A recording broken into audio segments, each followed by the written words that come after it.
결국은 또 근데 어제 이제 민주당에서 요즘 계속 이제 김만배 녹취 관련해서 어제도 결국은 이제 이재명 후보가 손팻말 들고 나와서 얘기를 하고 했는데 그 내용들에 대한 관계 좀 의혹은 좀 어떻게 좀 보시나요?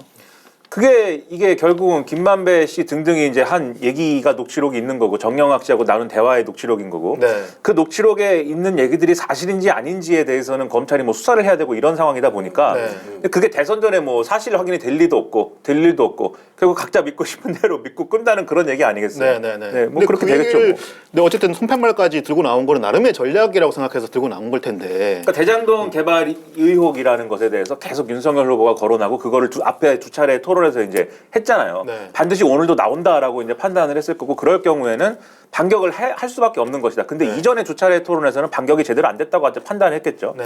이 대장동 개발 이슈라는 게 이재명 후보로서는 뼈 아플 수밖에 없는 게 이 자리에서도 뭐 몇 차례 얘기했지만은 중도층에서의 어떤 득표력이나 이런 것들의 기대나 이런 것들을 위축시킨 핵심이 대장동 개발 의혹이거든요. 그렇죠. 네네. 근데 그거에 대해서 사실 그동안 방어가 안 됐던 게 대장동 개발 의혹은 국민의힘 게이트다라고 하는 이재명 후보의 발언을 뒷받침해 줄 수 있는 사실관계들이 사실 여러모로 뭐 확실하진 않았기 때문에 그리고 심지어는 윤석열 후보하고 직접적으로 관련이 있다라는 것을 주장하고 싶었고 하려고 했지만 잘 안 되었기 때문에 네. 그 주장을 부각시키지 못했던 것이었는데 그때 마침 이제 관련 보도가 나왔고 그 토론을 하기 전에도 이제 이 뭐 JTBC인가요? 그 네. 보도가 있었어요. 대장동 처음에 이제 그 대출할 때 부산저축은행 대출할 때 관련돼서 이제 부당 대출 해준 혐의로 어떤 분이 조사를 받는데 김만배 씨가 와가지고 너는 뭐 그냥 커피나 커피 한 한잔 잔 하면 된다. 마시면 된다. 지난 조사에서는 좀 너가 괴로웠을지 모르지만 이번에 조사할 때는 뭐 아주 편할 것이다. 이렇게 얘기해서 올라가갖고 진짜로 커피 한 잔 마시고 별 뭐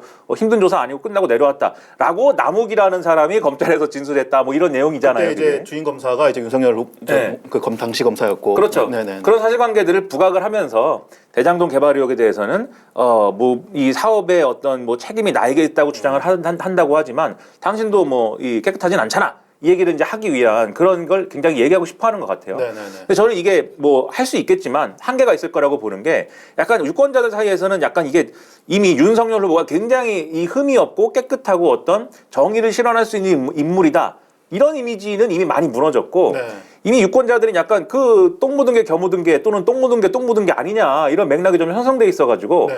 대장동 개발 의혹이라든가 이런 네거티브 이슈에 대해서 니나나나 이런 구도로는 제가 볼 때는 좀 이 난국을 헤쳐나가기는 좀 어렵지 않을까. 그래서 뭐 못할 건 아니었겠지만 그것만으로 또 승부를 볼 수는 없는 거다. 저는 이렇게 생각이 들었습니다. 네. 근데 정영학 녹취록을 두고 양당이 계속 이중잣대를 펴고 있는 게 네. 예를 들면 녹취록에서 윤석열이 나와요.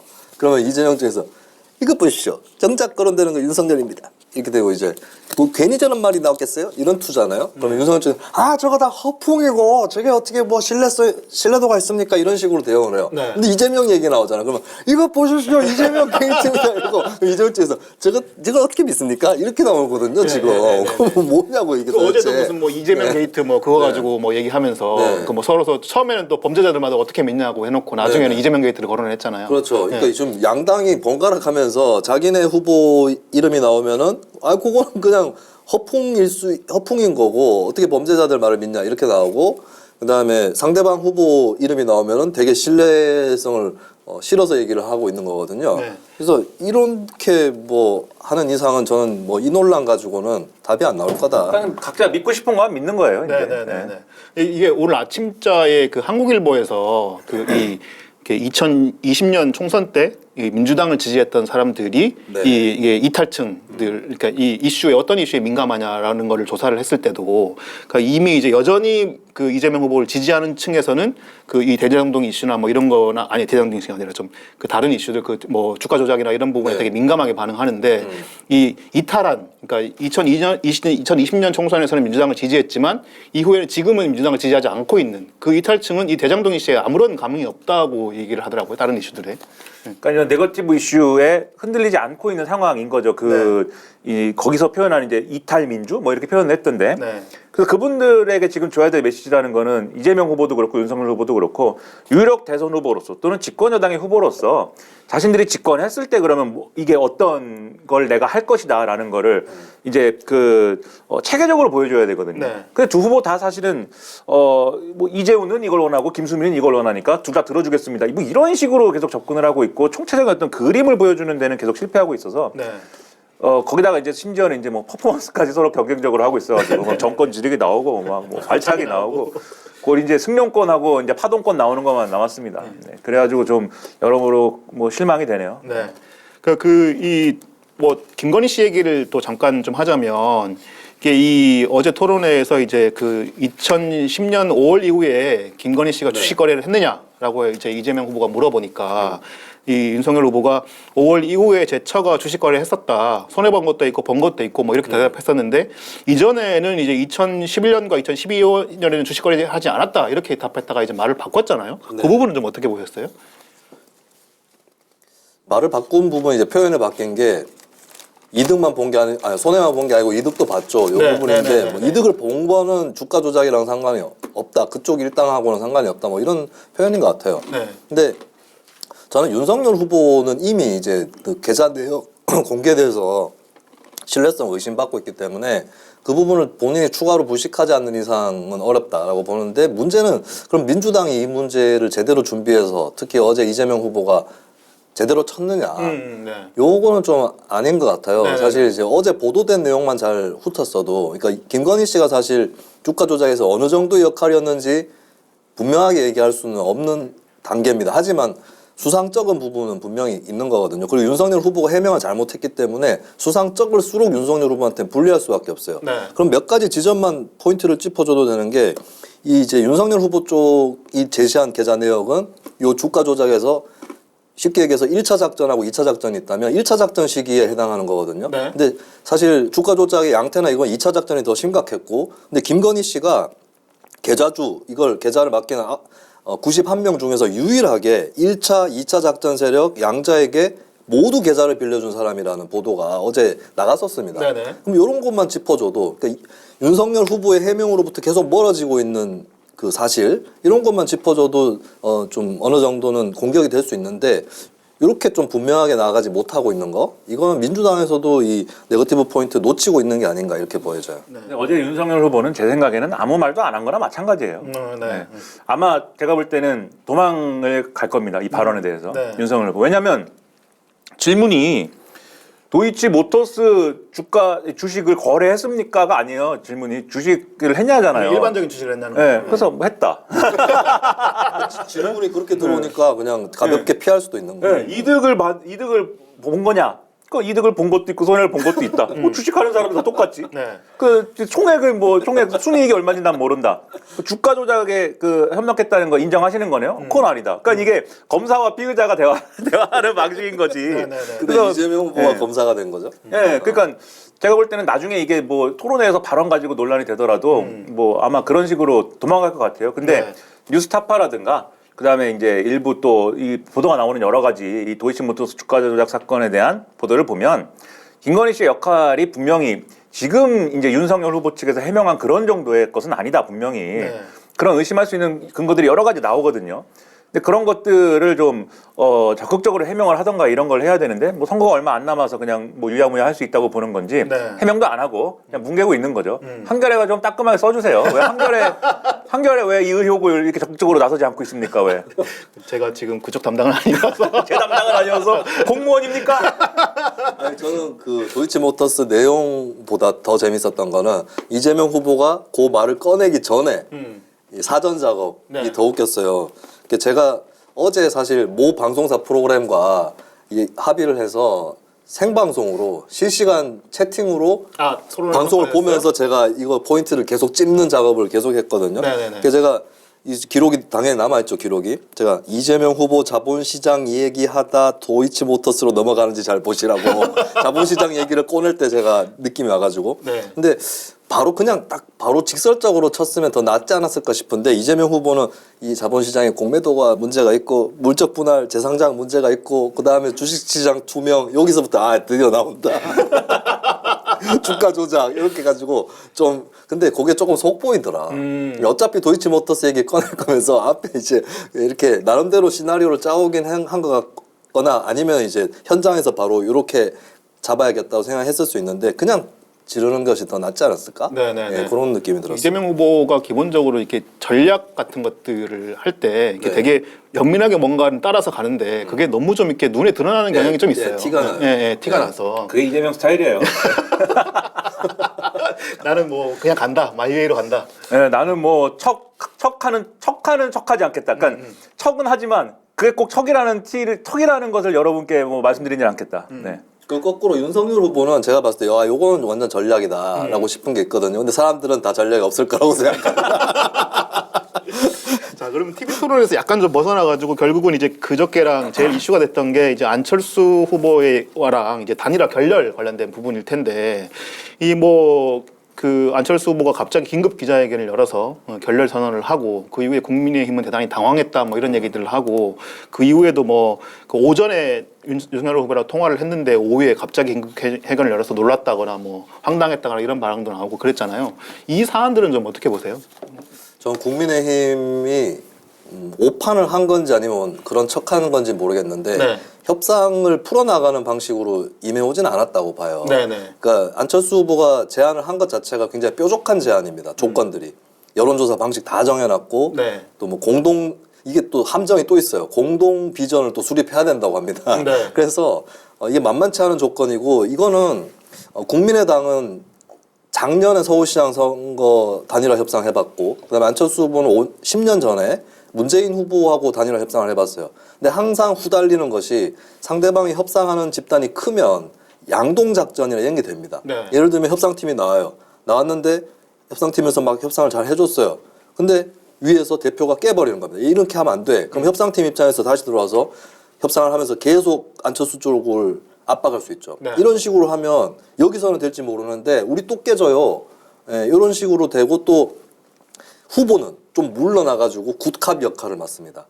대표가 배드캅, 뭐 김종인, 이준석 이런 사람이 배드캅 역할을 맡으면 후보는 뒤로 물러나서 자기는 흠집 안 나면서 그러면서 교묘하게 약을 올릴 수도 있고 대인배 코스프레를 할 수도 있는 거거든요. 그러니까 이런 거에 후달린 경험이 많은 집단이에요. 안철수 집단은. 네. 그래서 이번에도 그런 협상 같은 거 특히나 예전에는 단일화 승부에서 자기들이 이길 수도 있다고 판단했기 때문에 열심히 휘말려 든 거죠. 근데 이번에는 어차피 뭐 군소 후보기 때문에 요거 안 받으면 우리 그냥 완주 갈 거야. 네. 이거거든요. 그러면 이 단일화를 하려면 윤석열 후보가 직접적으로 얘기를 하는 것밖에 방법이 없어요. 네. 물밑 채널 이런 거는 안 됩니다. 예, 물밑 채널은 오로지 윤석열 후보에게 말을 전달하는 용도만 있는 거지 네. 거기서 뭘 이렇게 협상의 가닥을 잡을 수는 없는 거거든요. 근데 결국에 밝혀진 게 뭐냐면 물밑 채널이 간혹되고 있었다고는 하는데 어제도 보면 임명진 목사 인터뷰를 보면 그냥 내가 알아서 한 거라고. 내가 그냥 이렇게 하면 좋지 않을까 해서 성일종 의원하고 얘기를 한 거고 네, 네. 예, 그렇게 해가지고 만들어진 합의이기 때문에 안철수 후보 쪽도 그거에 대해서 그러니까 이태규 의원이 무허가 업체에 비유를 했어요. 그런 네. 협상에 대해서 우리는 그런 거 하지 말라고 후보도 얘기했고 허락한 적이 없다 네. 했는데 임명진 목사도 그거를 시인하는 말을 했습니다. 그러니까 자기가 알아서 한 거니까 허가 받고 안 받고 그런 게 어차피 없었다라고 얘기를 한 거거든요. 네. 근데 국민의힘은 이 협상에 너무 큰 비중을 두고 있었던 게 아닌가. 야, 요렇게 해가지고 연결될 수 있고 여지가 살아있구나라고 판단한 거고. 네. 근데 안철수 국민의당 쪽은 지금 계속 말 안 하고 있고 물밑에서만 슬쩍 얘기하고 또 뒤쪽으로는 경기도지사 뭐 제안설 이런 거나 흘리고 있는데 이런 뭐 이제 끝난 거다. 이렇게 판단을 한 거죠. 네. 어떻게 좀 보셨어요? 뭐 그런 협상의 이제 과정은 그렇고 그다음에 안철수 후보로서도 이제 더 뭐 질질 끌 수가 없는 게 네. 단일화 제안을 하고 나서 그럼 이 단일화 제안에 안철수 후보가 덕을 받느냐? 그건 또 없단 말이에요. 오히려 네. 이제 안철수 후보 지지율 빠졌고 그랬죠. 그게 이 윤석열 후보 쪽으로 많이 갔다고 보고 그러니까 어차피 이제 단일화의 문이 열린 거잖아요. 안철수 후보가 문을 열어버린 거잖아요. 문을 열었기 때문에 유권자 입장에서는 뭐 곧 단일화 될 것인데 안철수, 윤석열 둘 중에 누구로 될 것인가? 그 뭐 안철수로 될 것이다라고 생각한 분들은 뭐 안철수 후보 지지하는 이제 스탠스를 유지했을지 모르지만 윤석열 후보로 되지 않겠어? 이랬으면 윤석열 쪽으로 이제 쏠림이 있었을 거거든요. 네. 근데 여론조사 흐름 보면은 이제 이 윤석열 후보 지지율 상당히 올라간 게 사실이잖아요. 그렇죠. 네. 그런 걸 보면은 오히려 단일화 얘기를 꺼내 가지고 안철수 후보는 또 손해 본 거죠. 네. 그 상황을 계속 갖고 갈 거냐? 이제 뭐 종료하는 게 맞고 말씀하셨듯이 협상도 뭐 혼란스럽게 되는 일도 없고 하면은 끝내는 게 맞는 건데 끝내고 났으면 이 단일화가 결렬됐습니다. 라고 하면은 윤석열로 갔던 게 다시 그러면 풀어져가지고 이완되느냐? 아닐 거거든요. 계속 거기 있을 거거든요. 그래서 안 할 거면은 괜히 말 꺼내가지고 오히려 손해본 국면이 된 거 아니냐 이런 생각이 들고요. 그리고 기왕 그러면 완주를 할 수밖에 없게 됐다라고 하면은 뭐 결국은 단일화 책임론 때문에 계속 이런 종류의 무슨 이 신경전을 계속 할 수밖에 없을 텐데 그거 얽매이지 말고 완주를 해가지고 그럼 나는 그 완주한 상황에서 당선은 안 되겠지만 이 대선 이후에 난 어떤 정치 하겠다. 이거를 보여주는 장으로 이 대선 국면을 활용을 해야 돼요. 그래서 거기에 집중하면은 뭐 그래도 좀 성과가 있지 않을까 생각합니다. 여기에서 좀 하나 변수로 생각해봐야 될 게 이제 이준석 대표가 계속해서 이제 뭐 이 좀 조롱조의 어떤 페이스북 글이나 발언이나 뭐 특히나 이제 그 KBS 방송에 나가서 얘기했던 그 고인이 뭐 불시에 돌아가셨는데 무슨 유지를 남기냐 뭐 이런 얘기를 했던 것 이런 발언들이나 이런 것들이 좀 영향을 끼쳤던 건 없었을까요? 저는 그거는 영향이 없었을 거다. 그러니까 국민의당과 안철수 후보는 기본으로 완주를 베이스를 깔고 있었고 그러니까 뿌리치기 위해서 역으로 던진 게 맞는 거라고 봐야 되거든요. 오히려 이준석 대표의 발언을 호재로 삼을 수 있습니다.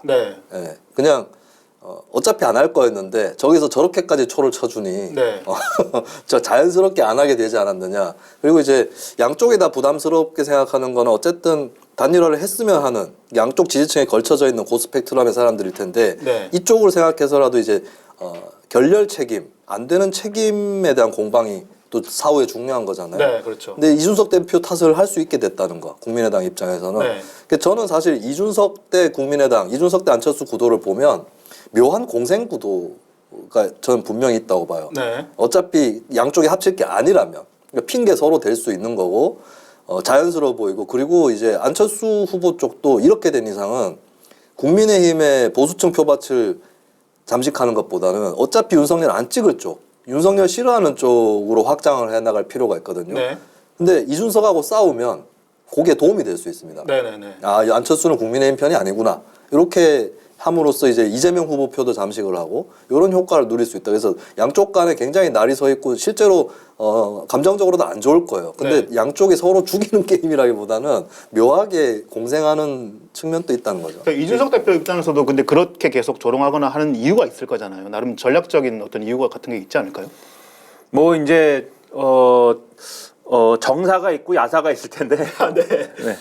정사는 뭐 그 대표로서의 역할을 하는 거다라고 이준석 본인이 얘기를 했고, 근데 그 대표로서의 역할이라는 게 어쨌든 이 단일화와 관련돼서는 이런 뭐 협상을 하고 이런 구도가 아니고 이 언론 표현을 빌자면 안철수 고사작전이 맞다. 그래서 계속 이제 안철수 지지율을 깎아서 그쪽으로 이제 새는 지지율 얻게 하고 보수 지지층 쪽에서 안철수로 새는 지지율이 없게 하면서 단일화 가능성 이런 걸 차단하면서 고사시키면 되는 것이지. 그리고 마지막에 빨리 사퇴 이렇게 하는 게 맞는 거지. 조그만 게 뭐야 이렇게 하는 게 맞는 거지. 뭐 다른 전략 필요 없다. 이제 이거의 연장선에서 이제 전략적으로 하고 있다. 이게 이준석 대표의 항변이고. 그리고 이제 정사에서 또 하나 등장하는 뭐 두 사람 간의 악연 뭐 이런 거 많이 얘기하죠. 뭐 노원구에서 있었던. 그런 점을 이제 뭐 고려하고 있다라고 얘기하는 거고요. 야사는 이제 방금 말씀하신 이제 이준석과 안철수 간의 갈등이라는 게 뭐 말씀하신 그런 효과도 있는데 여기도 하여튼 말 많이 하는 사람들 많이 있잖아요. 호사가들. 그 중에 이제 평론가들도 있고 이런 사람들이 지금 또 그 안철수 쪽하고 이준석 대표하고 갈등 구도가 생긴 거 이준석의 폐륜 발언 그걸 가지고 하나의 또 새로운 시나리오를 그리고 있습니다. 또 무슨 뭐 그거 있잖아요. 정계 개편론 이래 가지고 이준석을 제거하면 그러면 안철수 윤석열 사이도 좋아질 수 있는 거 아니냐. 그리고 뭐 기왕 얘기 나왔으니 윤석열도 이준석 안 좋아하지 않느냐. 이번 기회에 이준석은 빼고 둘이 합당하는 거 걸고 새롭게 한번 단일화 얘기를 해보자. 그래서 합당을 해가지고 당권은 안철수가 갖고 이준석은 빠이빠이 했으니까 뭐 이런 얘기를 막 하는 사람들도 있는 것 같아요. 언론에 막 보도되는 걸 보니까. 지금 상황에서는 그거는 뭐 불가능할 거라고 보는데 근데 이준석 대표 입장에서는 안철수하고 뭔가 협상을 하고 합의를 한다는 그림이 장기적으로는 지방선거의 공천권이라던가 본인의 당권에 대한 어떤 그러한 이제 뭐랄까요 그립이라던가 이런 거에 당연히 방해가 되는 것도 맞거든요. 그래서 이런 차원에서라도 안철수하고 뭐가 됐든 뭔가 협상하는 그림은 안 만들고 싶은 거 아니냐 그런 해석도 할 수가 있겠죠. 어찌됐든 뭐 이 당대당 뭐 연결 협의를 하거나 합당을 하거나 이렇게 되면 대표가 이렇게 행사할 수 있는 지분이 많이 줄어들 테니까 대표를 새로 뽑자고 하겠죠. 비대위를 구성하거나 절대 안 된다고 하겠죠. 이준석은 나에게 남은 거 딱 하나인데 이 대표직 하나인데. 마켓 한이 안 하니? 저는 마켓 한이에 부합니다. 두리번 하면서 상품을 찾다가 보면은 하루가 언제 다 가는지 모르겠습니다.